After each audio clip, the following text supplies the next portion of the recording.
Hello guys, आप लोगों का कार्तिकेय कोचिंग के नए एपिसोड में स्वागत है।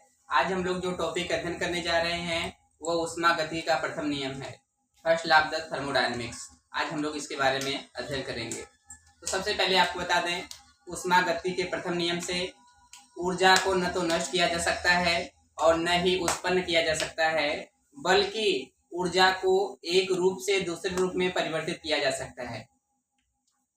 हमने अभी आपको बताया, इस नियम के अनुसार ऊर्जा को न तो नष्ट किया जा सकता है और न ही उत्पन्न किया जा सकता है, बल्कि ऊर्जा को एक रूप से दूसरे रूप में परिवर्तित किया जा सकता है। इसे ऊष्मागतिकी का प्रथम नियम कहते हैं। और दूसरे भी इसकी डिफिनेशन बनाई गई है। एक दूसरी डिफिनेशन है कि किसी निकाय विलगित हो जिसमें गति न हो, किसी विलगित निकाय की कुल ऊर्जा का मान सदैव स्थिर रहता है, बदलता नहीं है। इसे ऊष्मागतिकी का प्रथम नियम कहते हैं। यह दूसरी परिभाषा है।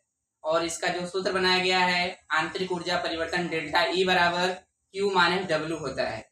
डेल्टा ई क्या है? आंतरिक ऊर्जा परिवर्तन है। क्यू क्या है? निकाय पर अवशोषित या उत्पन्न ऊष्मा है। डब्ल्यू क्या है? निकाय द्वारा किया गया कार्य है। आइए देखें कैसे। ऊष्मागतिकी का प्रथम नियम, first law of the thermodynamics. इस नियम के अनुसार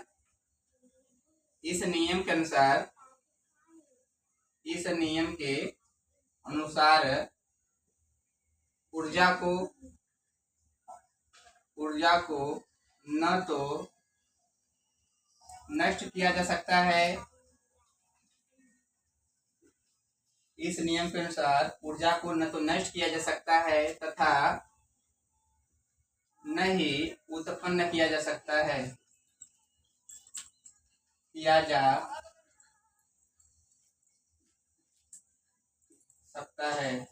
बल्कि ऊर्जा को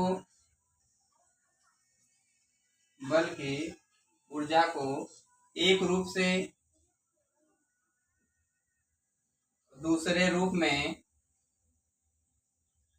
रूप से दूसरे रूप में परिवर्तित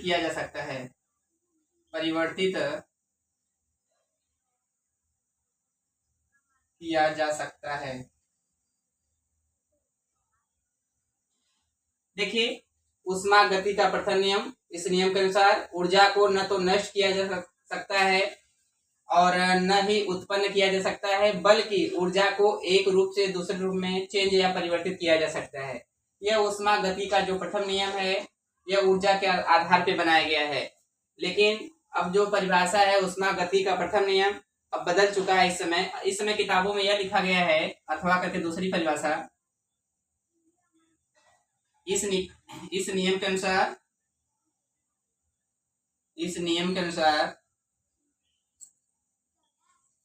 किसी विलगित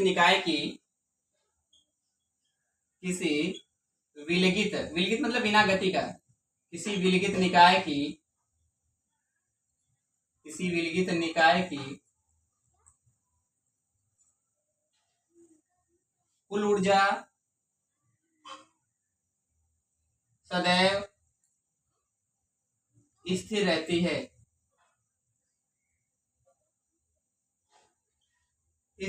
मतलब इसका यह हुआ, ऊर्जा में कोई परिवर्तन नहीं होगा। विलगित मतलब बिना गति का। बताइए, जब निकाय में कोई गति या परिवर्तन नहीं होगा तो उसके ऊर्जा में परिवर्तन नहीं होगा, ऊर्जा का मान वही रहेगा, क्योंकि विलगित निकाय में कोई भी गति नहीं होती निकाय में, इसलिए ऊर्जा का मान स्थिर मतलब वही रहता, बदलता नहीं है। ये आपका ऊष्मागतिकी का जो दूसरी परिभाषा है, इस समय किताबों में ही चल रहा है।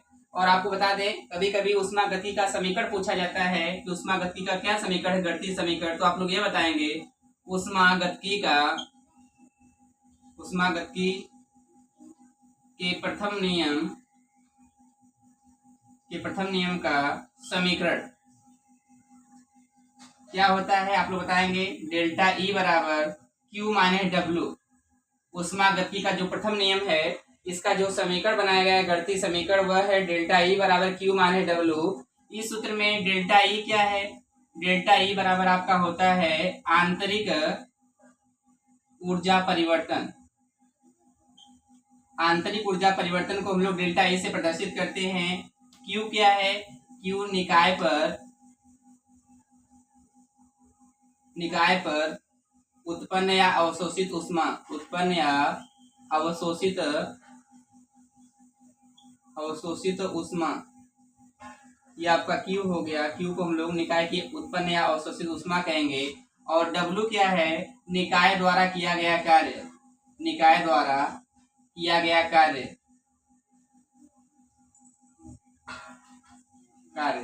आप बता दें जो W का मान है, निकाय द्वारा किया गया कार्य रहेगा तो W का मान याद रखना, कभी भी निकाय द्वारा कार्य रहेगा तो W का मान प्लस होता है। निकाय के द्वारा अगर लिखा है, आपका जो न्यूमेरिकल पूछा जाता है, अगर उसमें लिखा है कि कार्य निकाय के द्वारा किया जाता है तो W का मान प्लस रहेगा।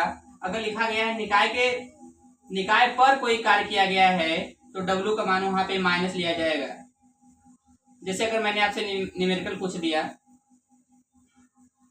कि किसी निकाय को 40 जूल ऊष्मा देने पर निकाय द्वारा 8 जूल कार्य किया गया। मैंने आपसे न्यूमेरिकल बोला किसी निकाय को 40 जूल ऊष्मा देने पर निकाय द्वारा 8 जूल कार्य किया गया है, तो आंतरिक ऊर्जा परिवर्तन बताइए। तो आप बताइए, अभी मैंने बोला किसी निकाय के द्वारा 40 जूल ऊष्मा देने पर निकाय द्वारा 8 जूल कार्य किया गया। तो अभी मैंने बताया कि निकाय को आपको ऊष्मा 40 जूल दिया गया है तो Q बराबर हो गया 40 जूल। निकाय के द्वारा बोला है इसलिए W का मान क्या होगा? प्लस होगा। निकाय के द्वारा बोला गया है, W का मान प्लस रहेगा, +8।